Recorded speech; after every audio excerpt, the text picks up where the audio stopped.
Chapter 1 The Result of a Whipping.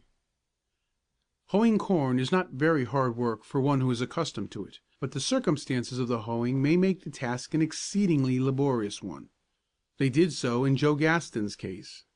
Joe Gaston thought he had never in his life before been put to such hard and disagreeable work. In the first place, the ground had been broken up only that spring, and it was very rough and stony.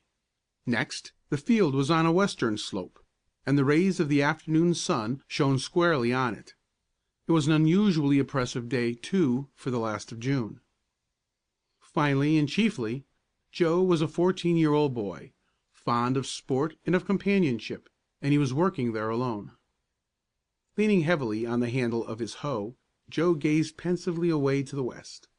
At the foot of the slope lay a small lake, its unruffled surface reflecting with startling distinctness the foliage that lined its shores, and the two white clouds that hung above in the blue sky.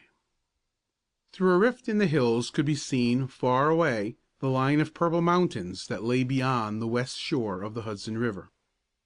"It ain't fair," said Joe, talking aloud to himself, as he sometimes did.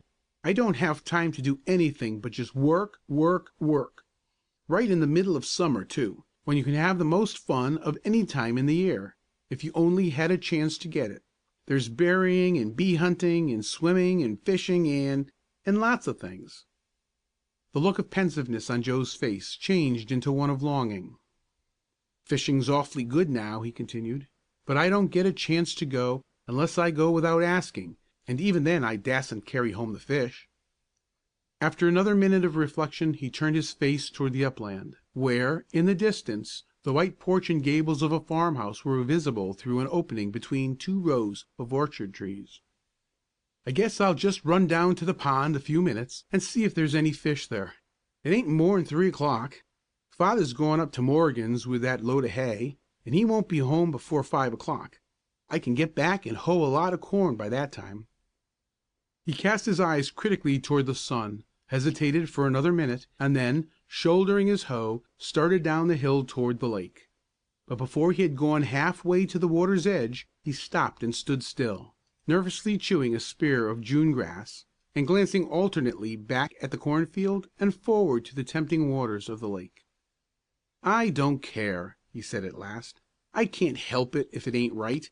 If father'd only let me go a fishin' once in a while, I wouldn't want to sneak off. It's his fault, 'cause I've got to fish, and that's all there is about it." In a swampy place near by he dug some angleworms for bait. Then, taking a pole and line from the long grass behind a log, he skirted the shore for a short distance, climbed out on the body of a fallen tree that lay partly in the water, and flung off his line. Joe had not long to wait. The lazy motion of the brightly painted float on the smooth surface of the lake gave place to a sudden swinging movement. Then the small end dipped till only the round red top was visible. In the next instant that too disappeared, and the pole curved till the tip of it almost touched the water. For a second only Joe played with his victim. Then, with a quick, steady pull, he drew the darting, curving, shining fish from its home, and landed it among the weeds on the shore. Flushed with delight, he hastened to cast his line again into the pool. Scarcely a minute later he pulled out another fish. It seemed to be an excellent day for the sport. Indeed, he had never before known the fish to bite so well. They kept him busy baiting his hook and drawing them in. He was in a high tide of enjoyment. The cornfield was forgotten. Suddenly he became aware that some one was standing behind him among the low bushes on the shore. He turned to see who it was. There, confronting him, a frown on his face, stood Joe's father. The pole in the boy's hands dropped till the tip of it splashed into the water. His face turned red and then pale, and there was a strange weakness in his knees. He drew his line in slowly, wound it around the pole, and stepped from the log to the shore. As yet no word had been said by either father or son, but Joe had a vague sense that it was for him to speak first. "I thought," he stammered, "that I'd come down and see if the fish were biting to day." "Well," said the father grimly, "are they biting?" "They've bit first rate," responded the boy quickly. "I've got 14 in this little puddle here." "Throw them back into the pond," commanded Mr. Gaston. Joe bent over, and taking the fish one by one from the little pool of water where he had placed them, he tossed them lightly into the lake. He came to one that, badly wounded, was floating on its side. "'Tain't any use throwin' that one back," he said. "It's—" "Throw it back," was the stern command. Joe threw it back. When this task was completed, Mr. Gaston said, "Have you got your knife in your pocket, Joseph?" "Yes, sir." "Cut me a whip, then, a beech one. You'll find a good one on that sapling." Joe took his knife and cut from the sapling indicated a long, slender branch. He trimmed it and gave it to his father. He well knew the use to which it was to be put, and although his spirit rebelled, though he felt that he did not really deserve the punishment, he obeyed without a word. "Joseph," said his father, "do you remember my warning you last week not to go fishing again without my permission, and my telling you that if you did, I should whip you?" "Yes, sir." "Well, I suppose you expect me to keep my word." Joe said nothing. Mr. Gaston stood for another moment in anxious thought. He did not wish to whip the boy, surely. Though he was outwardly a cold man, he had all a father's affection for Joe. But would he not fail of his duty if he did not punish him for his disobedience? "Joseph," he said, "can you think of any better remedy than whipping?" "Yes, sir." "What is it?" "Well, if you'd just let me go fishing once in a while, say Saturday afternoons, I'd never think of running away to go, never." "That is, if I allow you to do what you choose, you won't be disobeying me when you do it? Is that the idea?" "Yes, sir, something like that." Joe felt that there was a difference, however, but he could not at that moment explain it. Besides, he wished to take the opportunity to air other grievances, of which heretofore he had never ventured to speak. "I don't have privileges like other boys, anyway," he continued. "Tom Brown don't have to work every day in the week, and he can go to town every Saturday if he wants to, and go to fairs, and have pocket money to spend, and I don't have anything, not even when I earn it. And Mr. Dolliver lets his Jim take his horse and go riding whenever he feels like it. But I ain't allowed to go anywhere, nor do anything that other boys do." Joe paused, breathless, and in much excitement. Mr. Gaston said, "It's your duty to obey your parents, no matter if they can't give you all the pleasures that some other boys have. You are not yet old enough to set up your judgment against ours. We must govern you as we think best." Again there was a minute's silence.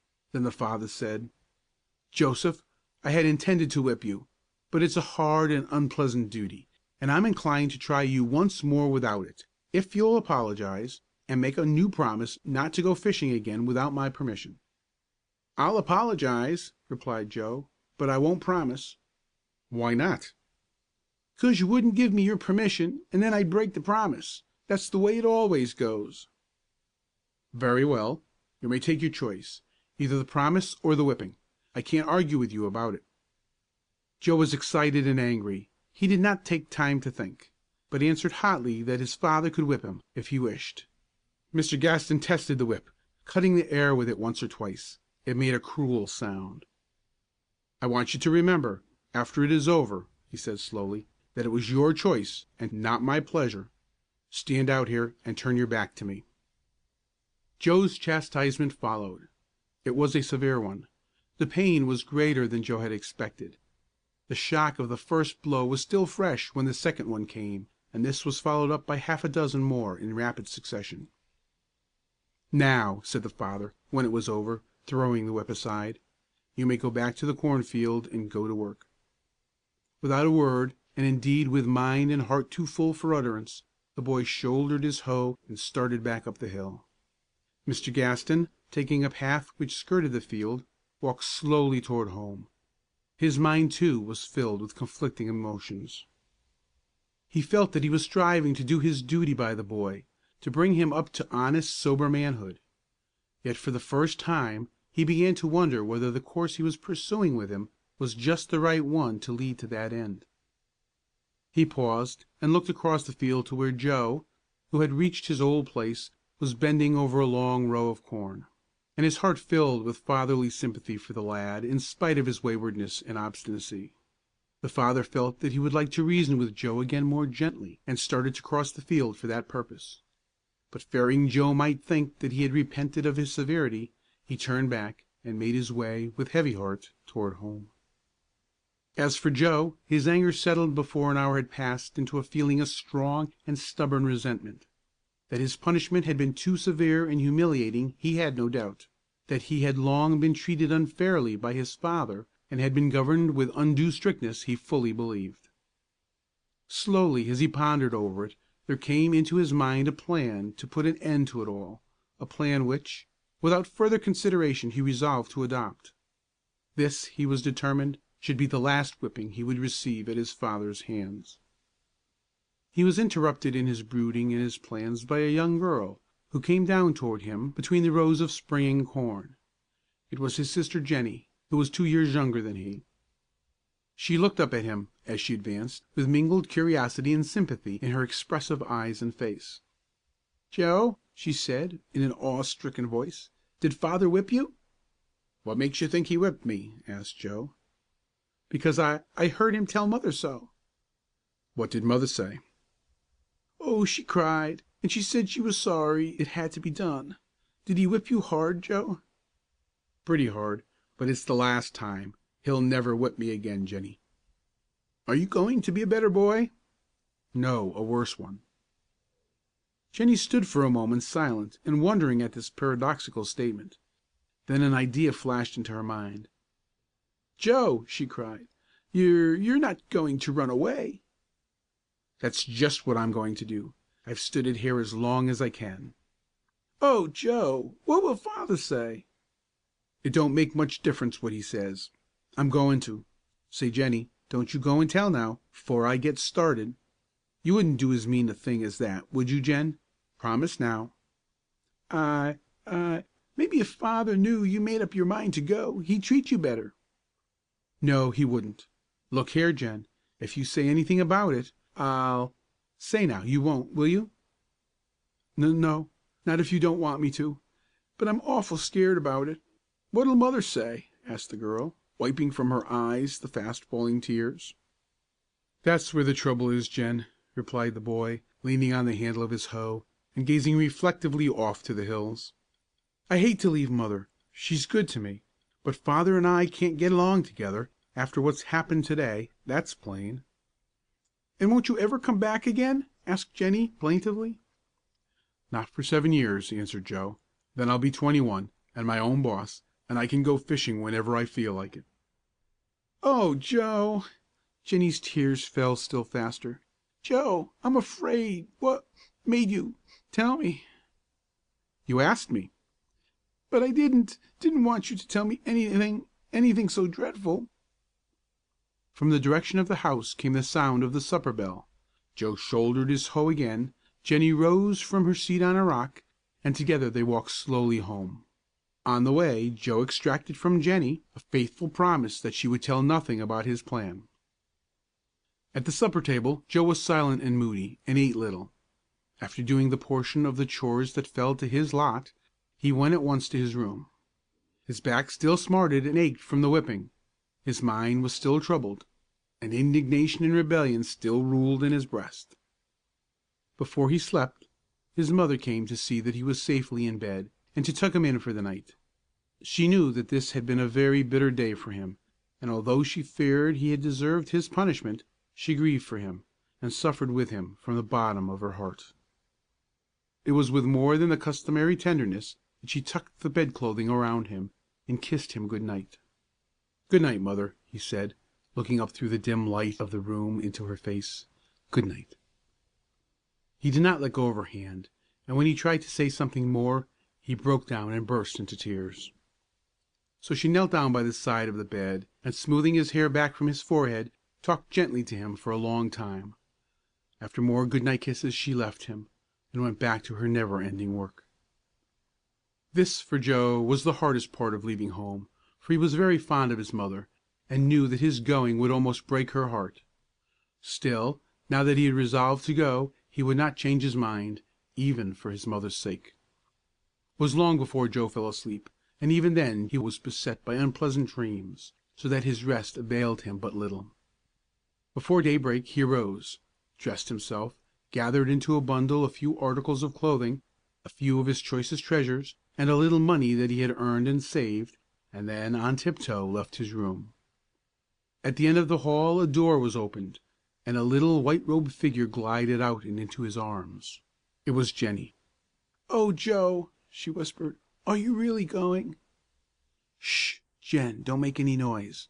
Yes, I'm going. There, don't cry. Good bye." He bent down and kissed her, but she could not speak for the sobs that choked her. After holding her arms around his neck for a moment, she vanished into her room. Joe went softly down the stairs, and out at the kitchen door. It was cool and refreshing in the open air. In the east the sky was beginning to put on the gray of morning. Jennie, looking down through the dusk from the window of her room, saw Joe walk down the path to the road gate, then turn, as if some new thought had struck him, and cross the yard to the barn, entering it by the stable door. "Oh!" she exclaimed to herself, in a frightened whisper. "Oh! He's going to take the horse! He's going to take Charlie!" She sank down on the floor and covered her face with her hands. She did not want to see so dreadful a thing happen. But curiosity finally got the better of her fear, and she looked out again just in time to see some one lead the gray horse from the stable, mount him, and ride away into the dusk. "Oh, Joe!" she murmured. "Oh, Charlie! What will Father say now? Isn't it dreadful, dreadful?" But though she did not know it, the person whom Jennie saw riding away into the dusk on old Charlie's back was not Joe. Joe's errand to the stable on the morning when he went away was not what his sister Jennie supposed. He went there only to say farewell to the horse that had been his friend and companion since he was a little child. He loved old Charlie, and could not go away without caressing him and saying good-bye. The great gray horse, wakened by the opening of the stable door, rose clumsily to his feet, and stared, a little frightened, across his manger toward the visitor who came so early. "Hello, Charlie," said Joe softly, feeling his way forward in the darkness of the stable, and laying his hand on the horse's forehead. "I'm going away, Charlie. I thought I'd come and say good-bye to you." He had talked to the horse in this way, as to a human being, ever since he could remember. To him there was nothing absurd in it. Charlie, recognizing his young master, pushed his nose forward and rubbed it against Joe's breast. "I'm going away," repeated the boy, "and it isn't likely we'll ever see each other again." He leaned over the manger, pulled the horse's head down to his breast, and laid his cheek against it for a moment. Then he went out at the stable door, shut and latched it, hurried across the barnyard, and out upon the grassy expanse at the side of the highway. At the turn in the road Joe looked back. He could see the white front of the old homestead showing dimly against the dark shadows where night lingered. It looked so serene, so quiet, so comfortable. He brushed away the tears that started to his eyes, choked down the sob that rose in his throat, and turning once more, walked rapidly away toward the east. Almost before Joe had turned into the road from the bars, a man crept cautiously from the shadows behind the barn, and advanced to the stable door. He was short and thickly built, and very bow-legged. "Close call for me, that there was," he said to himself. "Another minute, and I'd 'a' been inside o' that there stable door, and he'd 'a' come plump onto me. That's what he'd 'a' done. Queer thing, anyway. Why didn't he take the 'oss, I want to know, and not be scarin' honest folk out o' their saving senses that way for nothink?" The man unlatched the stable door, opened it noiselessly, and went in. It was not many minutes before he came out again, leading old Charlie, and stroking him in order to keep him quiet. The horse was bridled, and a blanket was strapped over his back in lieu of a saddle. The animal was evidently suspicious and frightened, and moved about nervously, snorting a little, and with ears pricked up and eyes wide open. Once he snorted so loudly that the bow-legged man, glancing uneasily toward the farmhouse, made haste to close the stable door and lead the horse to the bars, where he could more readily mount him. "Nothin' venture, nothin' have," he said, as he leaped clumsily to the beast's back. Then, having walked the horse for a few rods, He struck Charlie with his hand and rode away rapidly in the direction which Joe had taken. Very soon, however, he turned the horse's head into a grassy cart road leading into the woods, which he had carefully explored the previous day. This he followed, old Charlie's smooth-shod feet leaving no track on the turf, until it brought him out upon a little traveled highway about a mile distant. Here the thief cut a sharp little stick from a tree, and urging old Charlie to a rapid gait, galloped on 10 miles or more until daylight had fully broken. Then he took refuge once more in the woods, and breakfasted out of a little bag of plunder which he had brought from the Gaston farm. "A good start, Calpers, my boy," he said to himself. "You mind your bloomin' eye, and you're all right. It don't do to lose your 'ead and go too fast, or go too fast and lose your 'ead."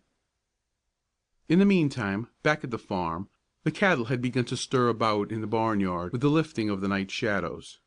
It was broad daylight before the hired man went up through the gate with 2 gleaming tin pails in his hands. Smoke rose from the chimney of the farmhouse kitchen. The household was astir. Everyone was about but Joe. His mother had not yet called him. She thought to let him sleep a little later than usual. Yesterday had been such a bitter day for him. "Where's Joe?" asked Mr. Gaston, coming into the kitchen. "Isn't he up yet?" "No," replied his mother. "He wasn't feeling very well last night, and I thought I wouldn't call him till breakfast was all ready." "Mother," said the farmer, "I'm afraid you're indulging the boy in lazy habits. He oughtn't to be left in bed later just because he misbehaved yesterday." "Well," she said, "he was really feeling almost sick last night." Little Jennie, whose eyes were red from weeping, and whose face was pale with anxiety, listened timidly to the conversation, and then stole softly from the room. What would happen when it was found that Joe had gone? What would happen when it was found that he had taken old Charlie? This was the burden of her thought and fear. Whatever it might be, she knew she had not the courage to face it, so she crept away to hide herself and to weep out her grief. "If Joe was sick last night," the farmer went on, "it was just because he was disobedient and had to be whipped. I hope he's in a better frame of mind this morning. It is very painful for me to punish him. I wish I might—" The outside door opened, and the hired man entered, interrupting Mr. Gaston's speech. He seemed to be troubled and excited. "Have you seen Charlie out this morning, Mr. Gaston?" he asked. "Charlie? What Charlie?" "Why, Charlie the horse. He isn't in the stable." "Not in the stable?" "No, sir, and I can't find him nowheres. The bridle's gone too, and the blanket and the surcingle." "Oh, dear me!" exclaimed Mrs. Gaston, dropping the toast on the hearth in her excitement. "Who put him up last night?" asked the farmer. "I did," replied the hired man. "Did you tie him fast?" "Yes, sir." "And shut the stable door?" "Yes, sir, but I asked Joe to water him after he'd had his feed. Joe often does that, you know." "Call Joe," the farmer said sharply to his wife. Mrs. Gaston hurried upstairs to the door of Joe's room. She knocked, but there was no answer. She called, but no one responded. Then she opened the door and entered. The bed was vacant. She looked into the closet, behind the trunk, under the bed, but no boy was to be found. The truth suddenly forced itself into Mrs. Gaston's mind. Joe had gone, run away. He left his home and her. She grew suddenly weak, and sat down upon the bed till her strength should return to her. Joe gone! She could hardly believe it. How could her only boy leave her? How could she live without him? It occurred to her that he could not yet have gone far, and that he might be found and brought back before it was too late. She hurried from the room, flew down the stairs, and burst into the dining room. "Go after him!" she exclaimed. "Send for him quick, before any harm comes to him. He's gone! He's run away! He's—" "Who's gone?" questioned Mr. Gaston, dazed by his wife's words and manner. "What is the matter with everybody this morning?" "Joe! Joe's gone! Follow him, father, do, and bring him back. Take Charlie, and follow him at once. He can't be far. Take Charlie, and—oh, Charlie's gone, too. They've gone! They've gone!" "Together," said Mr. Gaston, sinking into a chair, and staring across the table at his wife, who was already seated and silent, dumb with the revelation of what appeared to be both mystery and crime. The hired man, after witnessing for a moment the agony apparent on the faces of both father and mother, opened the door softly and went out. Mrs. Gaston was the first to recover her voice. "Father," she said, "do you think Joe took the horse?" "It looks very much like it," he said. "They're both gone." "Yes, but they may not have gone together, after all.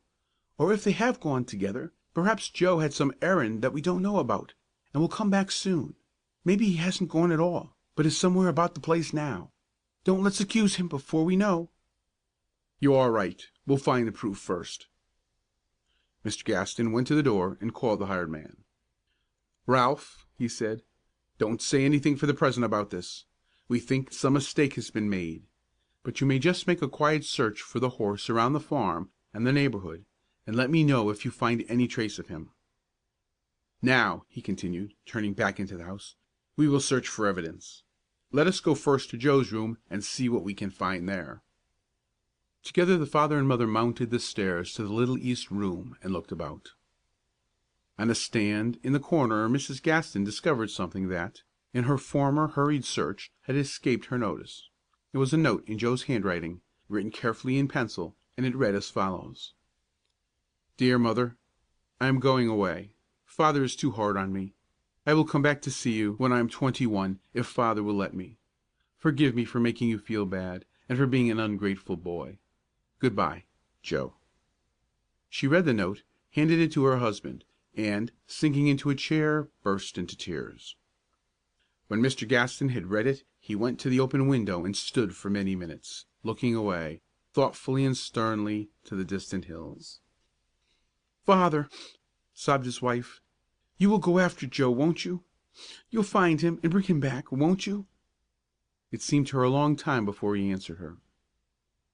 "I believe," he said at last, "that when a boy runs away from a good home, it is better, as a rule, to let him go, and find out his mistake. He's sure to find it out in a very short time. If he is followed and threatened or forced, he will come back sullen and angry, and will make up his mind to go again at the first chance." "But if he's followed, and reasoned with, and persuaded?" said the mother, appealingly. "If he is followed, and reasoned with, and persuaded," answered the father, "he will get a great notion of his own importance.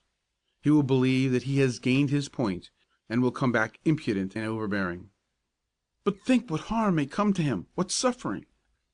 "Probably he will suffer. There's no easy way to learn the lesson he must learn. If I could save him from the suffering that his folly is sure to bring on him, and at the same time feel sure that he is really repented and is bound to do better, I would go to the end of the earth to find him. But we'll talk about that later. There's no doubt now that Joe's gone. Let us see if we can find out anything about the horse. It will make a difference if he has taken him." But the good woman could not yet give up her appeal in behalf of her boy. "You won't be too harsh with him, Father? You won't allow him to suffer too much? If he don't come back soon, you'll go and find him, won't you? If he don't come back by the end of next week? He isn't strong, you know, and he's so sensitive. I can't think he intended to do anything wrong. I can't think it. I will not believe it." They were passing through the upper hall to the head of the staircase. When they came near to the dark closet that opened on the landing, they were startled by the strange noise that proceeded from behind the door, a noise as of some one sobbing. Mr. Gaston threw open the closet door and peered into the darkness, while his wife stood behind him, half frightened, looking over his shoulder.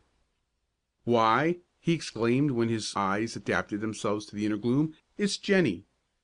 "Oh, dear me!" exclaimed Mrs. Gaston in another fright. "Jennie," said Mr. Gaston, sternly, "come right out. What does this mean?" Poor Jennie, her eyes red with weeping, and with anguish written all over her tear-marked face, rose from her seat on an old chest, and came into the light of the hall. She began to sob again, as though her heart would break. "What does this mean?" repeated her father. "Nothing," sobbed Jennie. "Only I "See here!" exclaimed her father. "Did you know that Joe had gone away?" I was afraid he had." "Did you know he intended to go?" asked her father sternly. "Why, he told me yesterday that he was—" "Going to run away?" "Yes." "Oh, Jennie!" exclaimed her mother, "why didn't you tell us as soon as you knew it, so that we might stop him?" "He made me promise not to. I couldn't help it." Little by little, in answer to repeated questions, the narration broken by many sobs, the child gave the story of the previous day's interview with Joe. "Jennie," said Mr. Gaston, finally, "have you seen Joe this morning? Answer me truly." "Yes, father." "Where?" "Here, in the hall." "At what hour?" "I don't know. It was before daylight. He was just starting. I bade him good bye, and went back into my room, and he went downstairs." Jennie was lavish of her information this time. The questions were getting dangerously near a point she dreaded, and she hoped there would be no more of them. Alas! The very next question shook the foundation of her guilty knowledge of Joe's apparent crime. "Jennie," asked her father, "did you see Joe this morning after he left the house?" "Yes, father. I looked out of the window and saw him go down the path." "Which way did he go when he got to the road?" asked her mother eagerly. He went off that way," replied Jennie faintly. "East." "He went east, father!" exclaimed Mrs. Gaston. "East toward the mountains, not west toward the river. It will be easier to find him, you know. And he didn't take the horse. You see he didn't take Charlie." "Wait," said Mr. Gaston, sternly. "Jennie, tell us the whole story. Do you mean to say that you saw Joe go down the path, and out at the gate, and walk away toward the east?" Half unconsciously she made a final attempt to save Joe. "No, father. He turned around and came back up the path toward the house." The mother asked no more questions. She instinctively felt that her worst fears were about to be realized. "Did he come back into the house?" asked the father, mercilessly. No." "Where did he go?" There was no way out of it. Jennie must tell what she had seen. "Oh, father!" she cried, "he came back, and then he went into the stable." "Did you see him come out?" "No, oh, no! But I saw him ride out through the bars on old Charlie, and away up the road. I did, I saw him. Oh, Joe! Oh, dear me! Oh, I wish I was dead!" The little girl fell to wringing her hands and sobbing again with great violence, convinced that she had been the victim of unhappy circumstances, and that she had been a traitor to Joe, whom she loved dearly. Mrs. Gaston, drawing the child to her, sat on the stair landing and said nothing; but sorrow and sympathy, struggling for mastery in her heart, sent the bitter tears afresh to her eyes.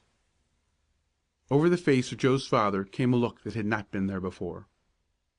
"I shall not follow him, mother," he said. "He may have the horse, but he must not come back here until he comes in sackcloth and ashes.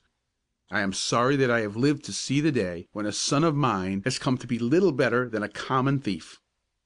The father passed down the stairs and out at the door, while mother and daughter sat long together, mingling their tears over the unhappy fate of the boy whom they both had idolized, and whose strange folly had made him, to all intents and purposes, an exile from his home.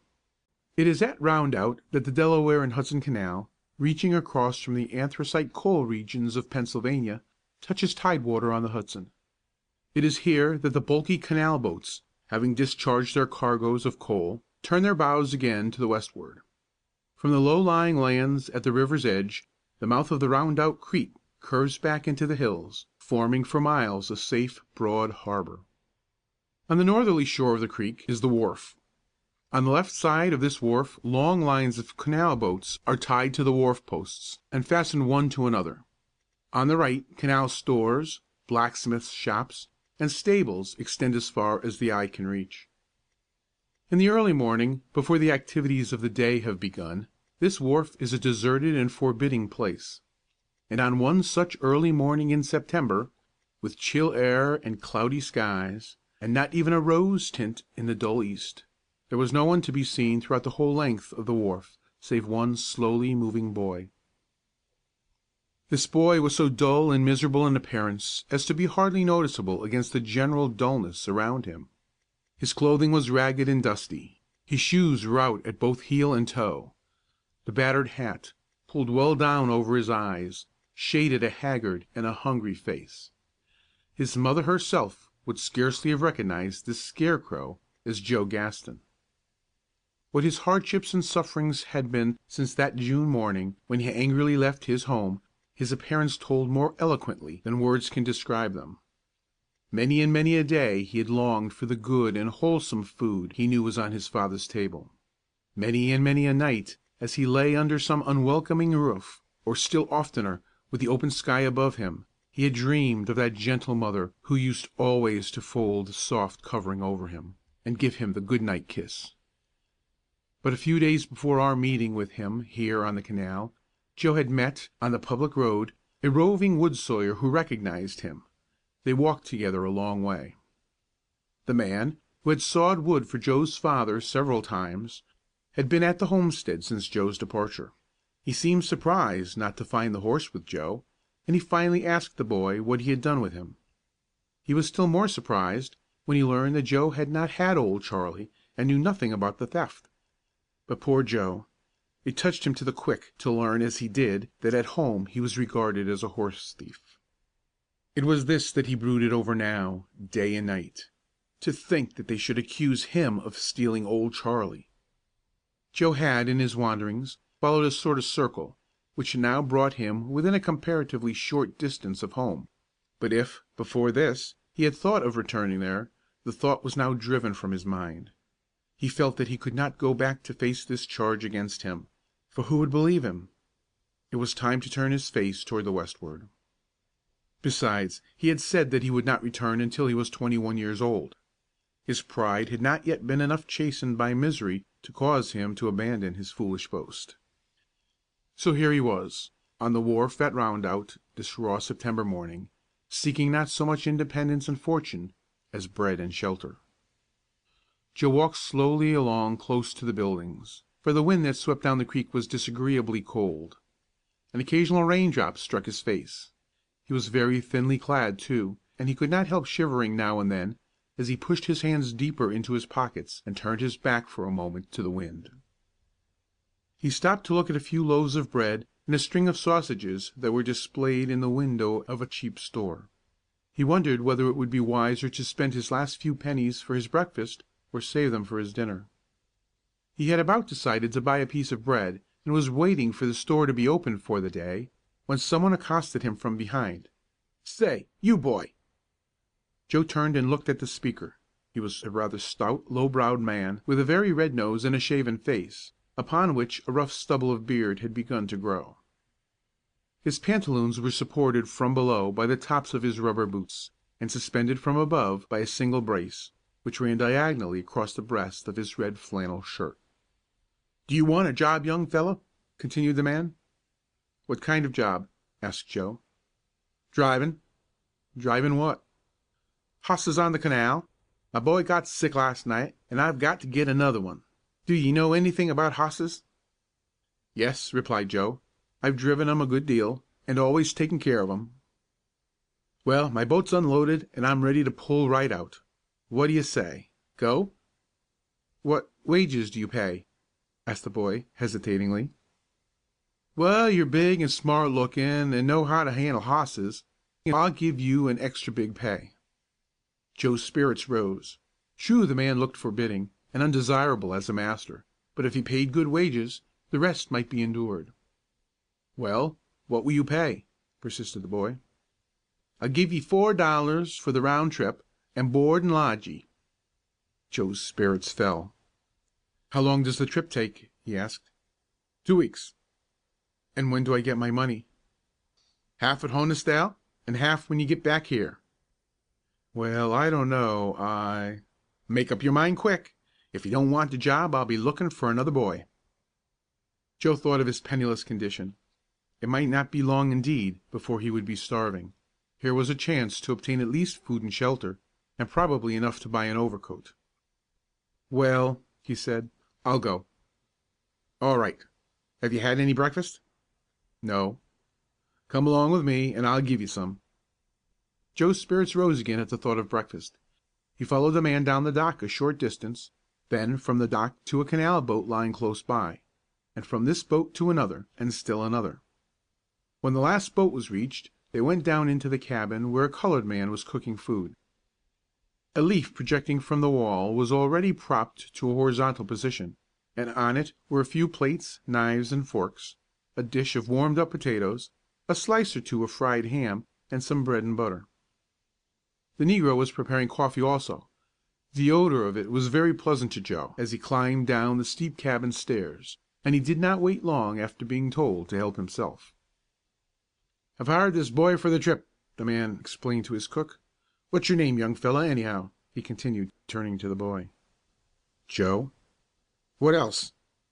"That's all, for the present, anyway." "Oh, I see. Run away, did ye? Well, I won't be so particular. My name's Rosencamp, Bill Rosencamp, Cap'n Bill for short. And this gentleman's name," turning to the negro, "is Blixey. He's like you. He's only got one name, but he can't help it. He never had no other." Blixey laughed immoderately at this, and poured the coffee with an unsteady hand. He seemed to be so weak and wavering in all his movements, his eyes were so bloodshot, and his utterance so thick, that Joe thought he must have been drinking; but he had not been, at any rate, not that morning. Joe enjoyed his breakfast greatly. Though it was a coarse meal, it was the best he had eaten for many days, and when he was done with it he was ready to go to work, and said so. Accordingly he was sent to scrub the deck, while Blixey washed the dishes, and the captain looked after the tow. A bustling little tugboat had already been made fast to a fleet of empty canal boats, Rosencamp's among the number, and was hauling them up the stream. Rondout was now awake. The island in the bay was a scene of great activity. The clang of heavy machinery and the rasping noise of coal sliding on iron surfaces filled the air. Boats were moving in all directions. There were 100 people on the wharf, and twice 100, many of them women and little children, on the decks of the moored canal boats. Up the stream the scene became picturesque. On each side were precipitous hills, wooded to the river's edge, their green heights reflected in the still water at their feet. There were cement mines to be seen, and old white-faced mansions, and halfway up the boat passed under a lofty iron bridge, across which dashed a railway train. Notwithstanding the dullness of the sky and the occasional falling of raindrops, Joe enjoyed the ride very much.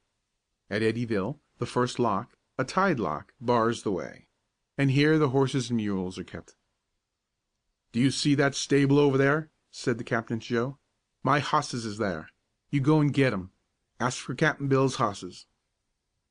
Joe did as he was told. After some good-natured chaffing on the part of the stable keeper, the raw-boned, worn-out horses were turned over to him, and the boy appeared on the towpath leading them. Joe was told that these animals were named Jack and Jill. Jack had fallen down the bank of the towpath to the river one day, and Jill came tumbling after. Whatever their names had been before, this incident had definitely renamed them. The horses were fastened to the tow line, and the tow line was attached to the timber head of the boat. Joe was duly installed as driver. His duties were not at all light. He had to walk all the way, and to keep the horses going at a good pace, which in itself was no easy task. He must keep on the inside of the towpath, so that his boat should pass over the tow lines of the loaded boats they met, and must pull up sharply when a lock was reached. Sometimes, in the vicinity of locks, great confusion arose from the crowding of boats and the intertangling of tow lines. Then Joe became practically helpless, but Captain Bill, after much pushing and angry shouting, always managed to straighten out matters and get the boat under way again. At Rosendale there was a long delay. Something had gone wrong with the gates at the lock. Joe was not sorry for this, for it was late in the forenoon, and he was very tired from his long tramp. Captain Bill had gone off up the wharf to the canal store. Blixey was busy in the cabin, and the horses were drowsily munching oats from baskets tied under their noses. A drizzling rain was falling, and Joe took shelter under a shed a little back from the towpath while he waited. He had not been long there when a big, uncouth-looking boy came shambling and sat down on a box near by. "Hello," said the boy. "Hello," responded Joe. "Driving for Bill Rosey?" "Yes." "Better look out for him." "Why?" "He's bad." "Is that so?" "Yes, and ugly." "Is he?" "Yes, and works you to death. He used up 3 boys already. One went home yesterday all stove to pieces. I wouldn't work for him. I quit. Joe was naturally very much startled, but he soon found breath to ask, "Did you work for him once?" Did I? Well, I should say so. What did he do to you?" Not much. He licked me and kicked me and robbed me. That's all. Say, what's he going to pay you? $4 for the round trip." The thief! "Why, isn't that enough?" Enough? Why, $5 was my wages for the round trip, and another fella I knew was to have 6, only we didn't neither of us get no money." oh, he's a bad man, he is. You better look out for him. The boy rose awkwardly as if to go. "Well," said Joe anxiously, "I've hired out to him now, you know. What would you do about it if you was in my place?" The big boy sat down again more awkwardly, if possible, than he had risen. I'll tell you just what I would do," he began earnestly. But he never told what it was, and Joe never had the benefit of his advice, for at that moment the bony figure of Captain Bill appeared at the corner of the shed. The jaw of the large boy dropped suddenly, and jumping up from the box he made his escape to the towpath. "You'd better get!" shouted the man angrily after him. What'd he say to ye?" he demanded, turning to Joe. "He said," stammered Joe, "he said that he used to work for you." Did he say I used to lick him and kick him and try to knock some sense into him? "Why, yes, something like that." Well, I did, and I'll do the same to you if ye don't tend closer to business. Come, get out there to them horses. See where they're a-goin'. Just look at that tow line." The man's look and manner was so fierce that Joe dared not even reply. He hurried out to his disagreeable task with a sinking heart, and began to draw up the tow line, which had slipped under the boat, and which, after much scolding on Captain Bill's part, was straightened out. The boat was locked through at last, and not long after Blixey called up that dinner was ready. The captain ate first, while Blixey minded the tiller. Then Blixey ate, and afterward relieved Joe on the towpath. There was not much left when the boy reached the table, not nearly enough to satisfy his hunger. But Captain Bill stood at the rudder post looking fiercely down the hatchway at him, and when he had eaten what was on the table he dared not ask for more. "Wash them dishes," ordered the captain. Joe washed the dishes, put them away on the shelves, and then went up on deck. The light rain of the morning had settled into a steady downpour, and the boat was drenched. "Here," said Captain Bill, "you come here. Now take a holt of this tiller and push it as I tell ye to." Joe grasped the tiller, and the man went back and began to pump water from the hold. "Pull it to ye!" shouted the captain, as the boy, wondering how it worked, allowed the tiller to swing slowly from him. "Pull it to ye, I say! Can't ye see where the boat's a-goin'?" Joe pulled, but it was no easy matter to check the impetus of the rudder in the opposite direction, and the boat still swung stern away. "Pull!" shouted the man. "Don't stand there like a stick o' wood. Pull!" The boy was pulling with all his might, but as yet without avail. Captain Bill dropped the pump rod and sprang to the tiller. Seizing it on the opposite side from where Joe stood, he thrust it violently outward, pushing Joe with it, backing him across the deck, backing him relentlessly till the edge of the boat was reached. The boy, to save himself from the water, was obliged to turn and leap towards shore. Fortunately the boat was near the bank, and Joe was able to scramble up the towpath more frightened than either hurt or wet. Captain Bill shook his fist at him angrily. "You go ahead to them hosses!" he shouted. "And you, Blixey," raising his voice still higher, "you come back here and pump out this boat." Blixey, who had seen Joe's mishap, laughed hoarsely. His trembling knock knees, as he walked toward the boat, seemed each moment likely to give way. Joe was very far from being in a laughing mood. Never in his life had he been treated like this. Still, violently angry as he was, he feared to disobey this ruffian. He was even afraid to remonstrate with him. He went forward meekly, took the gad that Blixey handed to him, and resumed the monotonous task of urging on the tired and miserable horses. He was already drenched to the skin, sore in mind and body, and sick at heart. Once, as he walked, he chanced to remember how he and his sister Jennie used to play on the haymow in the big barn on rainy afternoons. Somehow the memory brought tears to his eyes, but he brushed them away and trudged on.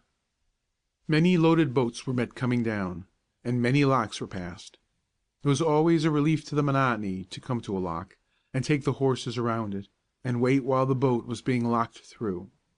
Often there were little villages at the locks, too, and small stores fronting on the towpath, and people looking out from behind the store windows. The rain came down as steadily as ever. The towpath grew muddier and more slippery with every passing moment, and the long hours wore on. By and by it grew dark, but the boats in the canal kept moving. Lights shone from the cabin windows, and red lamps gleamed from the bows of the boats.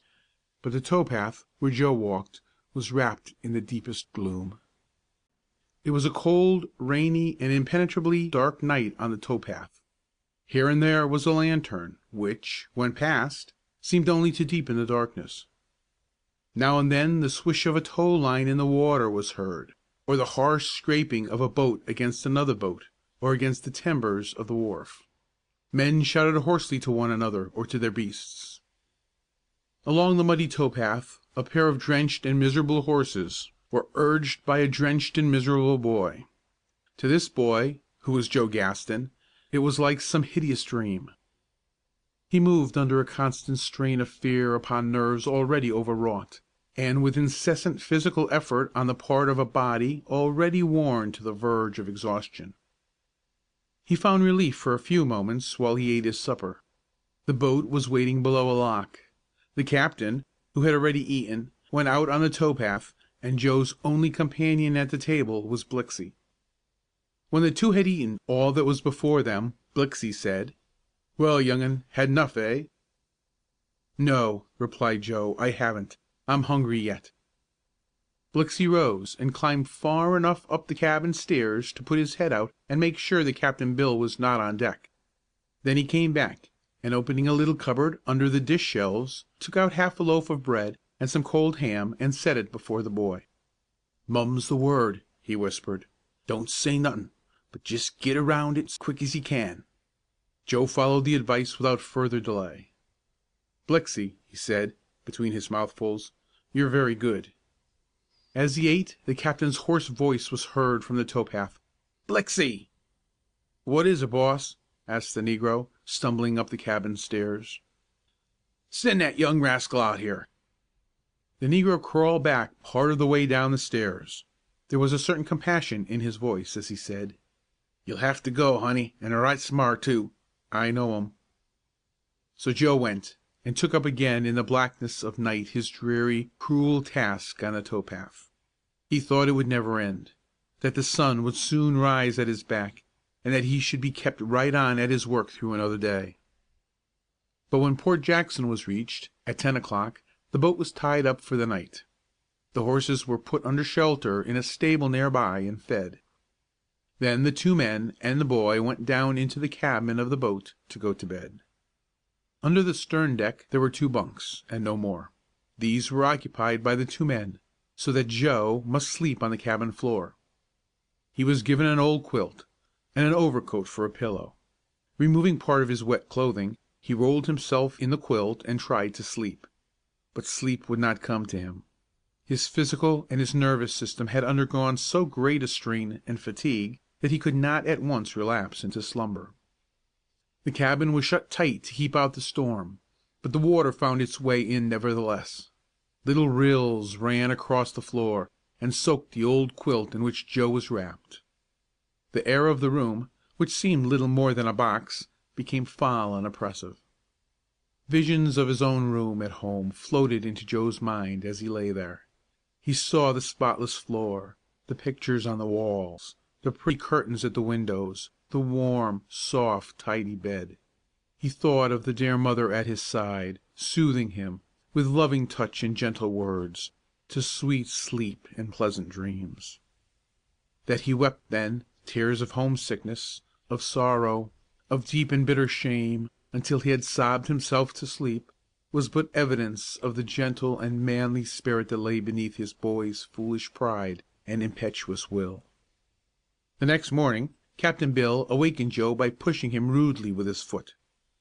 "Come, get up here," he shouted, "and go and feed them hosses."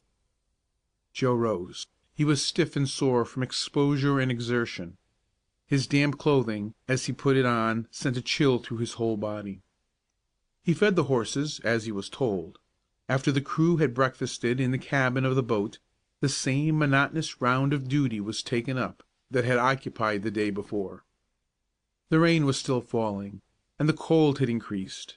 The water of the canal was muddy, and the stream that ran along below it was very high.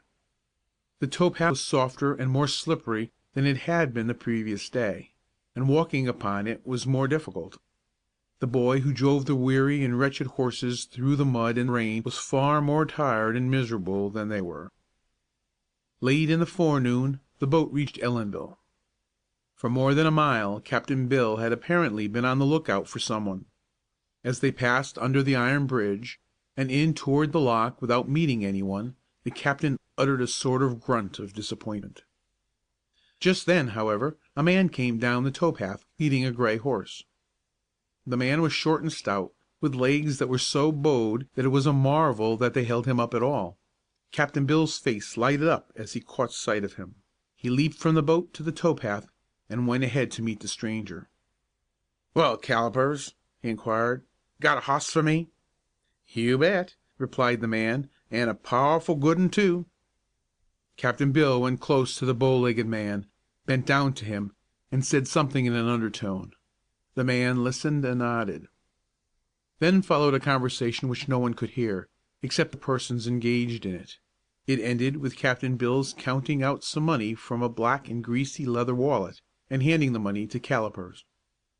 Then one of the captain's horses was unfastened, and placed in possession of the bow-legged man. The gray took its harness and its place at the tow line. All this time Joe had been busy at the feed box at the bow of the boat. At this moment he came up and discovered what was going on. The gray horse first attracted his attention.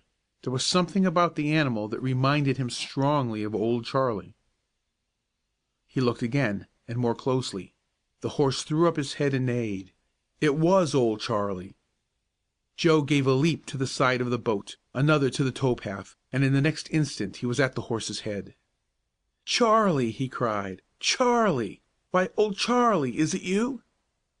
The beast whinnied, and putting his nose down against Joe's breast, began to rub him in the old way. Captain Bill and Callipers looked at each other in open-eyed astonishment. "Knows 'em!" exclaimed the bow-legged man.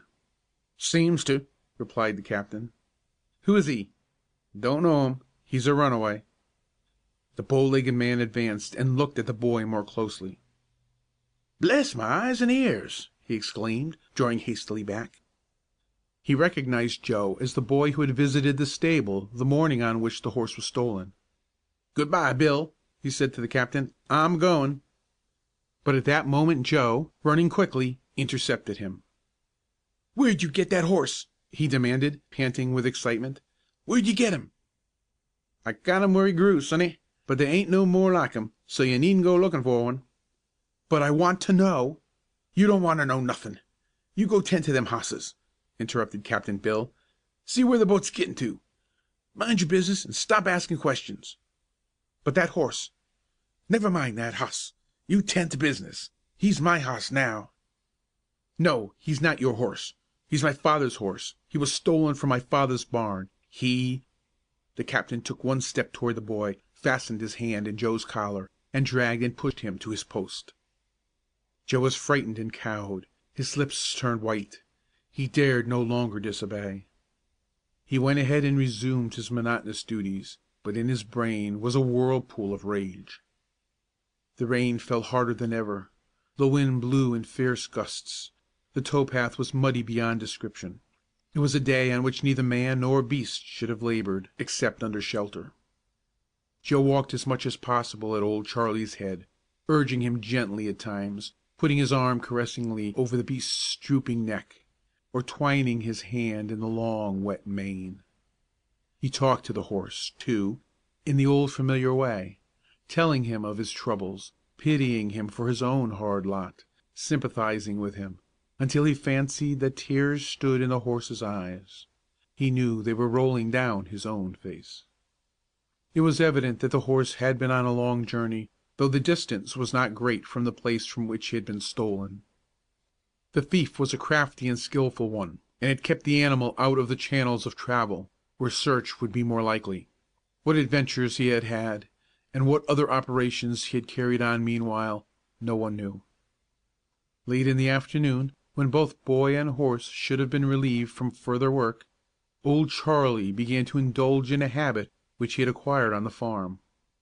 Whenever he had thought his work too hard, or his hours too long, or the weather too inclement for further labor, he would stop in his tracks and turn his head around to his driver, and stand gazing in mute appeal until he was urged forward. Charlie had never been punished for this. It was not really balkiness, for the horse went on stoutly after a moment's rest. But for that matter, Old Charlie had been indulged at home in all sorts of queer ways. Now, however, the case was quite different. Joe tried to make these interruptions as short as possible, so that they should not interfere seriously with the passage of the boat. But the horse's conduct soon attracted Captain Bill's attention. "Trying to loaf, eh? Well, I'll cure the lazy old beast of that," he said. He took a whip from the cabin and tossed it out to Joe. "Next time that hoss does that," he said, "whip him. Don't let him do it again." "No, sir. I'll try not to." Even as Joe spoke, Old Charlie stopped, turned, and looked back at him with melancholy eyes. "Go on, Charlie," entreated Joe. "That's a good fellow. Go on." But Charlie stood still, half turned in his tracks, in mute remonstrance. It was new business to him, and he had not a favorable opinion regarding it. The leading horse, nothing loath, had also stopped. "Whip him!" shouted Captain Bill from the boat, which, with its impetus, was bearing rapidly down on horse and boy. "Thrash him!" Joe lifted the whip and let it fall lightly on the horse's back. "Get up, Charlie!" he cried. "Get up now, quick!" "Oh, whip him!" cried the captain. "Give him a good 'un!" Again the whip descended lightly on Old Charlie's back, but the horse did not move. This, too, was new treatment, which he did not seem in the least to understand. By this time Captain Bill was very angry. He seized the tiller, and swept it back till the stern of the boat touched the bank. "Whip that hoss!" he cried, leaping to the towpath, "or I'll whip you!" For an instant Joe stood irresolute. Then, with sudden determination, he passed the handle of the whip to the angry man who faced him. "I won't," he said slowly, with set teeth. "I won't whip Old Charlie. I'll die first." Infuriated beyond measure, Captain Bill seized the whip and raised it swiftly in the air. Just as it was about to descend on Joe's head and shoulders, the frightened horse, swinging his body around nervously, caught the full force of the blow. But it mattered little to Captain Bill. The beast was as much an object of his wrath as was the boy. Again the whip cut the air and curled cruelly around the horse's body. Again and again it fell, while Old Charlie, frightened and tortured, leaped and struggled for release. Poor Joe, who was trying alternately to soothe the horse and to entreat the man who was beating him, felt every stroke of the cruel whip, almost as sharply as if it had been inflicted on his own back. At last the captain stopped. "It'll be your turn next," he said savagely, throwing the whip toward Joe, and leaping to the deck of his boat. The tow line was pulled taut, and the boat moved on again. The poor beast, still quivering with excitement and pain, and allowing himself now to be led quietly along, showed by the occasional touch of his nose to the boy's breast or shoulder that he wanted his sympathy and friendship. So they trudged on together, boy and horse, each helping and comforting the other, on in distress and despair, through cold and rain and mud, into the darkness, the dreariness, the frightfulness of another night. How they got through that evening until 10 o'clock, Joe could never quite recollect. His memory recalled only a confusion of lights and noises, of splashing mud and roaring water, of tangled tow lines and interfering boats. It was only when the horses had been put up for the night, and he was once more lying on the wet cabin floor, listening to the beating of the rain on the deck above his head, that he was able to think clearly, how everything that he had done, and all his woes and troubles, rushed before him. With his prejudice and passion all swept away, he went over in his mind the events of the last 3 months. His follies and sins became as plain to him as if they had been committed by another. Slowly but surely, as he pondered, there came into his mind the irresistible conviction that he must go home. The old and beautiful story of the prodigal son came up from the depths of memory and glowed before him. He would go back, as did the child of the parable, but he would go in such repentance and humility as the prodigal son had never dreamed of. He could not wait. He resolved to start at once, now, in the night, in the storm, if he could but escape his keepers. But there was Charlie, poor old Charlie, who deserved far more than did he himself to escape from the sufferings of the present. How could he leave the old horse? A thought came into his mind so suddenly that it brought him up on his elbow. Charlie should help him to escape. He would take the horse home where he belonged. They would go back to the old home together. Joe lay back for a moment, almost breathless with his scheme. Then, cautiously laying his quilt aside, he rose, put on his jacket, hat, and shoes, and climbed softly up the steep cabin stairs to the deck. The rain had ceased at last, and low in the west a half moon was struggling through the mist of clouds. For a moment Joe listened. No sound came from the sleepers in the cabin. Then he leaped lightly to the towpath. It was not far to the stable where the horses and mules were kept, and he lost no time in going there. As he opened the door and peered into the darkness of the stable, the heavy breathing of the sleeping animals came strangely on his ears. In a near stall, a dim, white shape struggled up and was still. It was old Charlie. He recognized his young master with a subdued neigh, and tossed his head impatiently. The next moment Joe had untied him and led him out into the night. "We've got a long ride before us, Charlie," he said, standing for a moment at the stable door to transform the halter strap into driving reins. "It's a long ride, but then, you know, we're going home." Again the horse tossed his head, as if he understood. Joe, catching hold by the mane, leaped to Charlie's back, as he had done many times in the dear old days. He rode slowly down the little hill to the towpath, turned in the direction from which they had come, the direction in which home lay, and galloped away. Away they went toward the east, with lighter hearts and higher spirits than either had known before for many a day. To Joe it seemed that he was doing no more than his duty in riding away with old Charlie.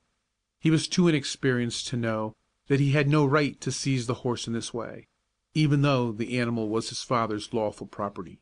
He was too much confused by his sufferings and excitement, moreover, to have a nice sense of propriety in such a matter. As he passed the boat he had just left, Joe noticed that there was a light in the cabin window. He heard a noise there of something falling. To his ears came distinctly the sound of angry words from Captain Bill. The window of the telegraph office on the canal at Ellenville faces the towpath. Although day was breaking and the sky was cloudless, the telegraph operator was still working by the light of an oil lamp. He was taking a message, which, when it was reduced to writing, read as follows: "Stop boy on gray horse going east. Horse stolen from me. Coming at once to claim property. William Rosenkamp." The operator, with the telegram in his hand, went out at the door and looked up the canal. As he did so, he saw bearing down upon him a gray horse ridden by a boy. It was Joe with old Charlie. Both boy and horse were splashed with mud, and bore evidence of having come far and fast through the night. The operator stepped quickly out upon the towpath, and threw up his hand, with the telegram still fluttering in it. "Stop!" he shouted. "Hold up there!" Joe reined in old Charlie, and the young man seized the improvised bridle. "Where are you going with this horse?" he asked. "Home," replied Joe promptly. "Isn't this Bill Rosencamp's horse?" "No, sir," said the boy stoutly. "He isn't.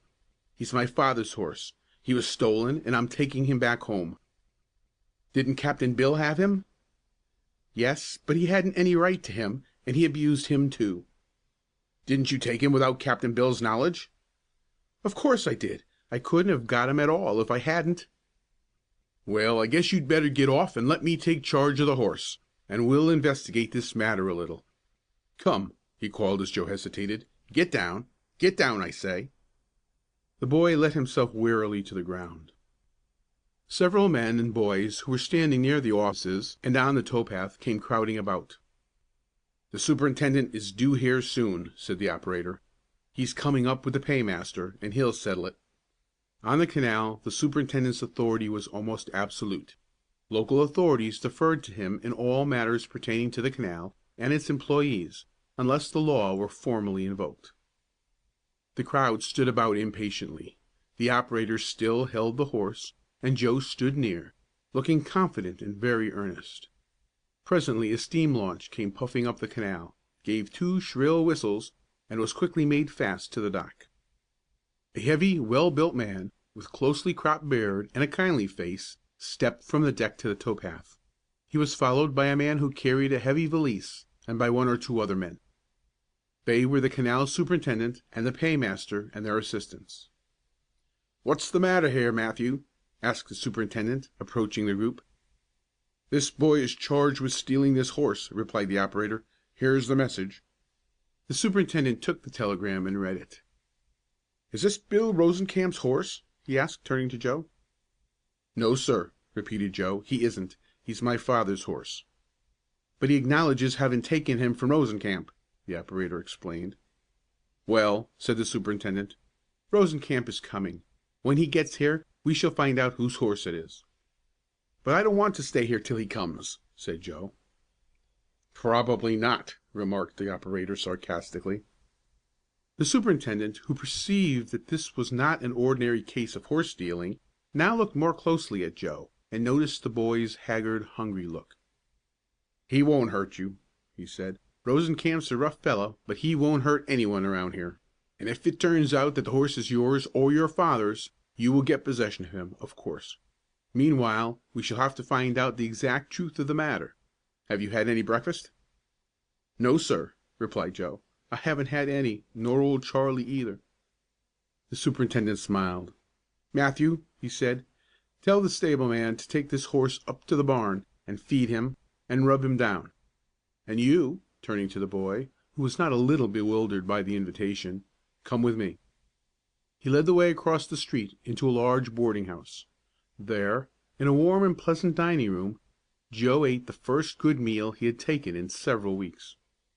Under the cheering influence his heart warmed, his tongue loosened, and to Mrs. Jones, the kind landlady, who sat by and served him, he told the story of his folly, his suffering, and his desire. When he had finished his breakfast, Mrs. Jones went with him to the office, and calling the superintendent aside, said, "This boy is no thief. He is honest and right in what he has done."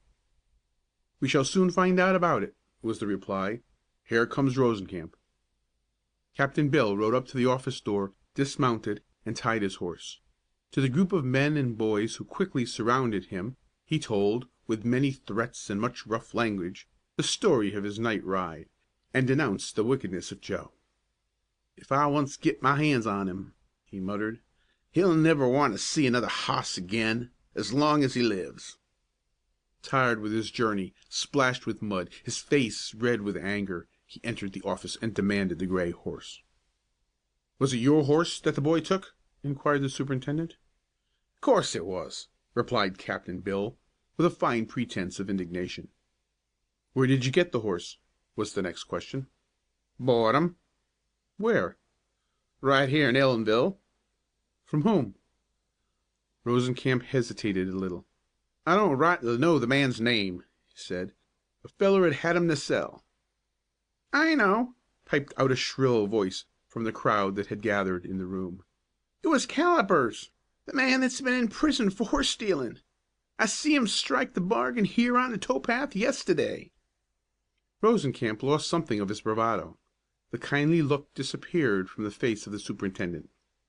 "Did you get this horse from Callipers?" he asked severely. "Well, yes, if that's what his name is," replied Captain Bill doggedly. "Don't you know that Callipers has been convicted of horse stealing?" "I don't know's I do." "Didn't you know that this horse had been stolen?" "If I'd 'a' known it, do you s'pose I'd 'a' took him? Who says it was a stolen horse, anyhow?" added Captain Bill, looking the crowd over savagely. "I say so," said a man who had just entered the room. I saw Callipers arrested last night for stealing the horse he traded to Bill Rosenkamp. The constable has the irons on him now, and the sheriff is going across to Port Jervis to head off the horse." "Well, Rosenkamp," said the superintendent, "what have you to say to that?" "If the hoss was stole," said Rosenkamp, "how's I to know it? Nobody told me it was stolen." "Yes, somebody did tell you!" exclaimed Joe. "I told you the horse was stolen, and the man you got him of stood right there and didn't deny it either. I said it was my father's horse, and it is." The superintendent turned to Joe. "Who's your father?" he asked. Joe hesitated a moment. Then he replied, "His name is Gaston." "What, Gaston? Do you mean Leonard Gaston of Laymanville?" "Yes, sir, that's his name. That's where he lives." "And you, look here, are you the boy who ran away from home last June? I know your father, if you are Joseph Gaston, and I know that he has been breaking his heart about you for 3 months." Joe turned his face from the crowd and looked down at the floor. There was perfect stillness in the room. Joe was the first to break the silence. He held up his head and looked the superintendent squarely in the face. "I did run away from home," he said, "and it was foolish and it was wicked. I didn't know it then, but I do now, and I want to go back, especially since I found the horse. I think maybe if I take old Charlie back with me they won't be so hard on me. They'll be gladder to." The boy burst into tears and broke down completely. The superintendent rose from his chair and opened the door into a private office. "Here," he said to Joe, "come in here. I want to talk with you." On the threshold the superintendent turned to look at Captain Bill. "Are you going to institute proceedings against this boy? If you are, he will be placed under bonds, and I shall become his bondsman. If you are not going to prosecute him, you may go straight back to your boat," he said sharply. "And if I hear of your dealing in stolen horses again, or abusing any more boys, this canal company will dispense of your services on very short notice." Rosenkamp, disappointed, cowed, more angry than ever, knowing that he could not prosecute Joe, made his way to the door and out to the tow path amid the jeers of the waiting crowd. He mounted his horse and rode away. 15 minutes later Joe and the superintendent came out from the private office. It was evident that the boy had been weeping, but in his eyes there was a look of gladness and firmness that expressed, more plainly than words could have done, the condition of his mind. "Matthew," said the superintendent, "tell the stableman to get this boy's horse, put a saddle and bridle on him, and bring him here. Have him get out a horse for you, for I want you to go with the boy as far as Darbytown. From there he knows the way home and can go alone." That afternoon, while the sun was still high, Joe and old Charlie were on the highway not far from their home. Matthew had left them at Darbytown, after getting a good dinner for all of them, and now they were traveling homeward alone. The old horse jogged on, trotting or walking as he liked, stopping at the roadside now and then to nibble at a tempting bunch of grass, or a bit of fresh foliage, or to plunge his nose into the cooling waters of a wayside stream. Even now, however, they were not making very slow time on the whole, and earlier in the day they had gone faster. It had seemed to Joe that he could not wait till the white front of the old farmhouse should come into sight from the top of Hickory Hill. The eager anticipation of his return to the dear old home had heightened his spirits and brightened his eyes. But after Matthew left him he began to think, and the more deeply he thought the slower became his progress. Many suspicions and misgivings had come into his mind. He no longer paid heed to the beauty of the day, the splendor of the sun, or the rich luxuriance of the early autumn foliage. He was looking only into his own heart. He was thinking only of his inexcusable folly and wickedness in leaving so good a home. He was wondering what his father would say to him, how his mother would receive him, whether his little sister would ever again care to play with him as of old.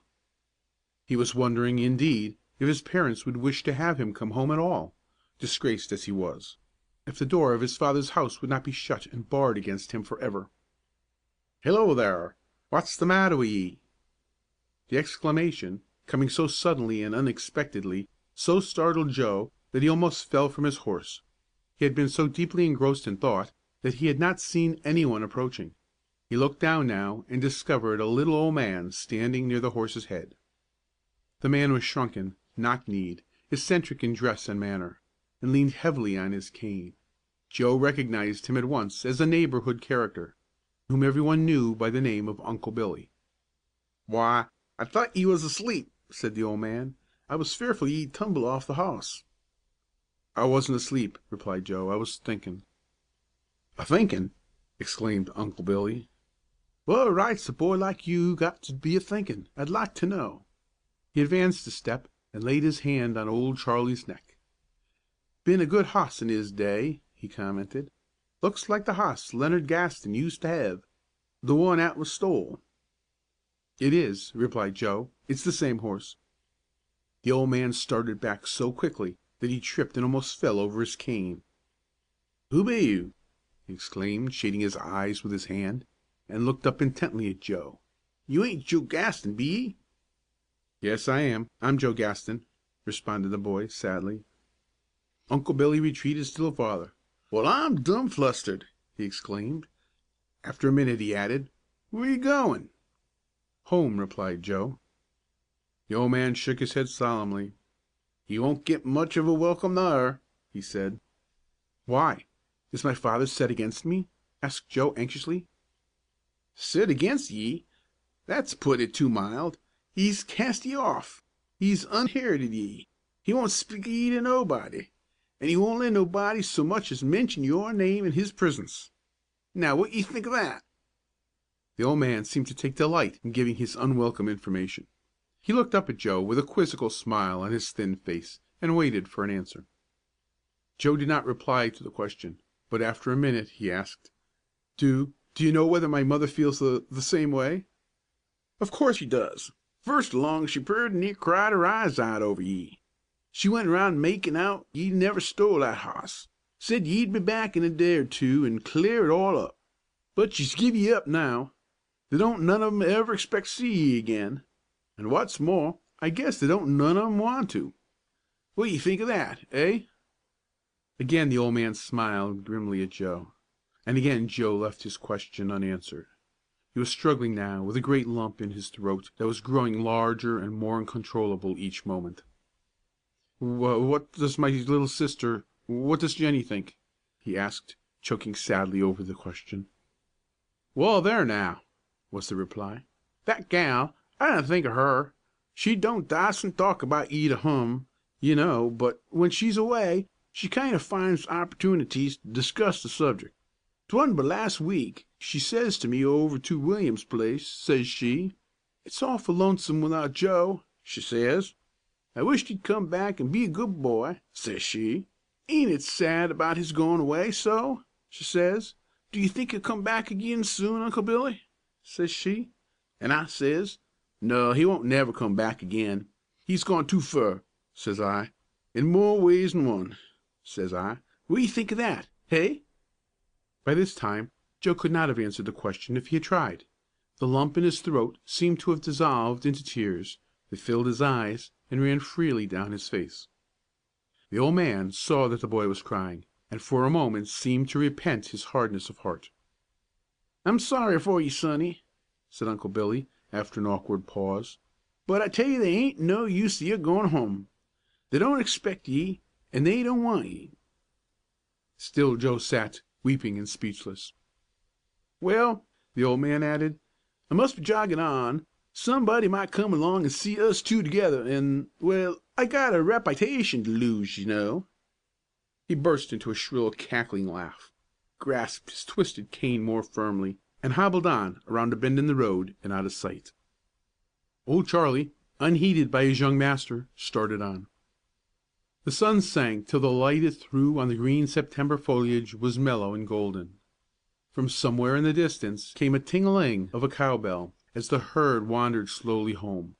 The sound and the memories it brought started fresh tears into Joe's eyes, and when the mist they occasioned had cleared away he found himself on the summit of Hickory Hill. Down in the valley, half hidden by trees, he saw the white front of his home. Behind it rose the gray roofs of the barns. Before it stretched the yellow road. On it fell the soft light of the dying day. He had drawn the reins and sat looking down on it, while Old Charlie, pricking up his ears in glad recognition of the familiar sight, pawed the ground impatiently. "No," said Joe at last, "we won't go on. It's no use. I'm sorry, but it's no use." He turned the horse's head, and Joe and Charlie started back. On the day Joe left home, his mother put his room in order for him as usual, and placed on the table a little bouquet of red and white geraniums and verbenas. She could not believe that he would be gone overnight, and she knew that when he came he would be tired, broken, repentant, and grateful for the least mark of tenderness. She delayed supper beyond the hour, in hope that he might come. Even after others had forced themselves to eat, she set aside enough for Joe. She went many times to the east window to look down the road for him, and sent Jennie to the top of the hill to see if she could discover in the distance a boy riding toward her on a gray horse. But Jennie, whose eyes had been full of tears all day, came back at dusk to say that she had seen nothing. Then she went weeping to bed. The next day came, and many days thereafter, but Joe's room was still vacant, and old Charlie's stall was still empty. Farmer Gaston's grief was less touching than his wife's, perhaps, but it was really as deep as hers.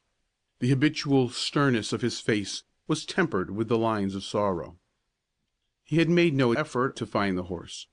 There was no doubt in his mind that Joe had taken him, but he did not care to bring the boy into deeper disgrace by making public search. Mr. Gaston sometimes wondered if he had taken the right course with Joe. His theory had been that the more strictly a boy was held to his work and duty as a boy, the more earnestly would he follow both as a man. But he began now to think that possibly he had been too strict with Joe. Had he not left too little room for independence of thought and action? Had he tried to smother those boyish instincts of freedom and fair play that go, no less than other qualities, to make up the man? His grief was mingled thus with a degree of remorse, but he still believed that it would not be wise to go out in search of Joe, offering terms of forgiveness. The boy's offense had been too great for that. His own salvation depended on his coming back voluntarily, in repentance and humiliation, with a full confession of his fault. The hot days of July went by, and the hotter days of August. The summer tasks went on as of old about the farm, but the old place had never before been so silent and lonely. The lines on Mr. Gaston's face grew deeper. He went about with shoulders bent, as if bearing some heavy burden. Joe's mother, pitifully silent and anxious-eyed, not venturing to question the wisdom or oppose the will of her husband, went every day to place fresh flowers in Joe's room. Every night she sat and looked up the long road to the east till darkness came and swallowed it, hoping, waiting, and yearning for the sight of her returning boy. Meantime there had been, after a long delay, a movement in the community to look a little more deeply into the matter of the disappearance of Joe and the horse. Squire Bidwell, who happened to be at once the local justice of the peace and a good friend of Joe Gaston, found it hard to believe that the boy, who had been an apt and receptive pupil in his Sunday school, had proved to be a common thief. The squire, moreover, had been Farmer Gaston's friend from boyhood, and he saw with great pain the havoc that Joe's disappearance, and his father's belief in his guilt, was making in the family. He resolved to do what he could to probe the matter to the bottom. He called together 3 or 4 of his most prudent townsmen, and set them at work making inquiries and doing a sort of detective work. Presently it was found that a farmer in an adjoining town had, on the evening of the day after Joe's disappearance, while driving a cow from pasture, seen a rough-looking man ride a gray horse out of a wood lot, and had found the place where the man and the horse had apparently passed several hours, and eaten a meal or two. This clue was followed up. Still further on other traces of the real thief were found. He had now passed quite beyond any jurisdiction of Squire Bidwell, but the authorities were notified of what had been learned, and were on the alert. Callipers was well known through previous misdeeds. The man who had been seen answered his description.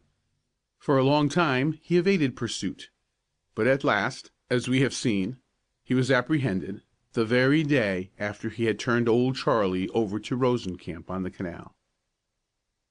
Late one September afternoon, after a day of sunshine and blue skies, Joe's father sat on the westerly porch of the farmhouse, looking away toward the lake, on which the shadows were now falling deeply, and thinking of what had occurred on its shores on a memorable day in June.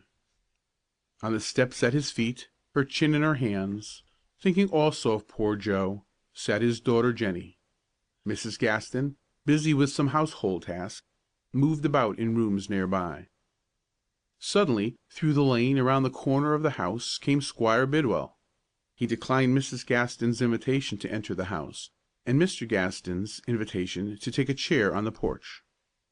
Then, with some embarrassment, as though he were treading on delicate ground, the squire said, "Neighbor, you remember that gray horse you used to have?" "Yes," replied Mr. Gaston, coldly, "I remember him." "Well, some of us were talking about that horse the other day, and we kind of thought we'd look him up. We haven't found him yet." "No, I presume not." "But we found out who took him." "I suppose we know who took him," said Mr. Gaston, uneasily. "I don't think you do, Gaston," said the squire. "It wasn't Joe." "What!" exclaimed the farmer. Mrs. Gaston had approached, and called out eagerly, "Mr. Bidwell!" "Oh, Joe! Oh, goody!" screamed Jenny. "No," repeated the squire, "it wasn't your boy. It was a common horse thief, a bow-legged, stumpy fellow by the nickname of Callipers." "Are you sure about this?" questioned Mr. Gaston. "What evidence have you got?" "You won't deceive us!" exclaimed Joe's mother. "No, Mrs. Gaston, I wouldn't," said the squire, who had now found his tongue. "Not for anything. What I'm telling you is truth, every word of it. Joe didn't take that horse. He didn't know any more about the taking of that horse than you did, not a bit. But we've run down the man who did it, from one clue to another, and the deputy sheriff's got him in a wagon out here in the road in front of the house now. Will you go out and see him? I guess maybe he can tell you something about Joe. He seems inclined to make a clean breast of it. I'd have brought him round here with me, but the sheriff's got handcuffs on him, and it's hard to get him out and in the wagon." The next minute all four were on their way to the front gate. Callipers sat there in the wagon, under the eye of the deputy sheriff, with stoical indifference on his face. "Good evenin', ladies," he said briskly as the party approached him. "Good evenin', Mr. Gaston, sir. I'm sorry to have put you to the trouble of comin' out 'ere, sir, but circumstances over which, as I may say, I have no control, has made it inconvenient for me to meet you in your 'ouse." "Never mind that," answered Mr. Gaston, sharply. "I'll talk to you here." "Thank you, sir. I'm glad to meet you and your hinterestin' family, sir. I 'ad the pleasure of visitin' your 'andsome place once before, sir.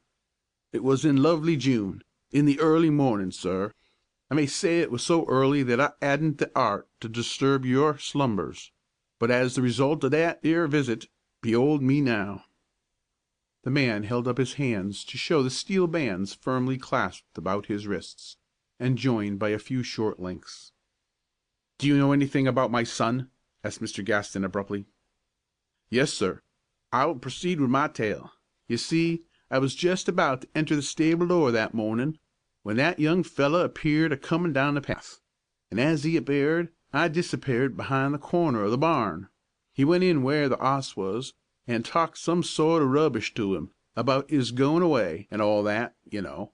I couldn't quite make out the drift of it, but he bid good bye to the hoss, and went out a wipin' of his eyes, and struck into the road 'ere, and walked away in that direction." The man was about to indicate the direction referred to, but finding his right hand securely clasped to the other, he abandoned the attempt, begging to be excused from pointing out the direction. "Seein' that the 'oss was up and awake," he continued, "and probably wouldn't sleep no more that mornin' anyhow, I took him with me into the country." "But about Joe, the boy?" asked Mr. Gaston, eagerly. "Have you seen him since?" "Well, yes, sir, I 'ave. But now look 'ere, you expects me to criminate myself, do you?" "It will probably go less hard with you," said Squire Bidwell, "if you tell the whole story of your performances, and reveal what you know about this boy that you've put under such a grave suspicion." All right," said the horse thief. "You've got me. 'ard and tight, that's sure, and I don't see no way out of it now. I can give Mr. Gaston information that will lead him to the boy and the 'oss, sir." Then the man told how he had seen Joe on the canal, driving the tow horses. "How do you know it was our son you saw?" inquired Mr. Gaston, sternly. "Well, it was the same lad that went into the barn and came out o' it again that lovely mornin' in June. Besides, this 'ere gray 'oss was there, you know, and the 'oss knowed him, and 'e knowed the 'oss. Why, when they see each other on the canal, they was that tickled they rubbed noses and cried, both of 'em." "Papa!" exclaimed Jennie, "that was Joe. I know it was. It was Joe and Old Charlie." "To tell the truth," said Callipers, "the lad didn't look just to say swell. His clothes, if I must remark on 'em, seemed to be a summat the worse for wear. His jacket and trousers were just about so. His shoes had give out in places too numerous to mention, and there was 'ardly enough left of 'em 'at he 'ad on to make it proper to speak of." "Father!" exclaimed Mrs. Gaston, "we must get him at once. He is in want. He is suffering. He is honest, too. He has been foolish and headstrong, but he is honest, and we have wronged him in our thought every day for 3 months. Now he must come home." It had been many years since Mrs. Gaston had expressed herself in so positive a manner as this to her husband. But now it was not necessary. He was as impatient for Joe's return as she. "I shall go to morrow morning," he said firmly, "and find him and bring him home." For the last 2 or 3 minutes Squire Bidwell had been gazing intently at something that had attracted his notice off on the hillside in the distance. "Well, I declare!" he exclaimed finally. "That is curious. Look!" He pointed to the place where the open country road wound up the long slope of Hickory Hill. The sun had so far descended that the valley was in shadow, but it was still flooding the hilltops with its yellow light, and in its glow the figure of a boy on a horse, almost a mile away, was distinctly outlined. "Do you see them?" asked the squire. "Up there on the road. They've done it twice or 3 times already. Now they're going to do it again. Watch 'em." What "they" had done was this. The boy, apparently laboring under some indecision, as if wishing to remain on the top of the hill. The horse, however, was plainly bent on rushing down the hill toward the house. After a plunge down the road, the rider would succeed in turning the animal's head up again, but he would no sooner have got a fair start in that direction than the horse, swinging suddenly around, would begin to gallop furiously down the road once more toward the Gaston farm. Now again, in sight of them all, the boy succeeded in stopping the horse, in turning his head, and forcing him to reascend the hill, and once more the horse whirled about and plunged down the road toward the house. This time, however, he received no check. The boy, as if in weariness and despair, allowed the reins to droop. The animal sped on, and the next moment both were hidden behind the trees at the bend of the road. Mr. Gaston, shading his eyes with his hand, still stood gazing intently at the place where the horse and rider had disappeared. Mrs. Gaston's white face and eager eyes, fixed on the point where the road came out of the grove, showed that she divined the truth. "It is Joe," she said, with forced calmness. "He is coming home." Then Old Charlie, with his young master on his back, bounded into sight, and presently boy and horse were in the midst of the group. The next moment Joe was kneeling in the road, with his father's hand clasped in both his. "Father," he said, "will you please forgive me, and let me come home?"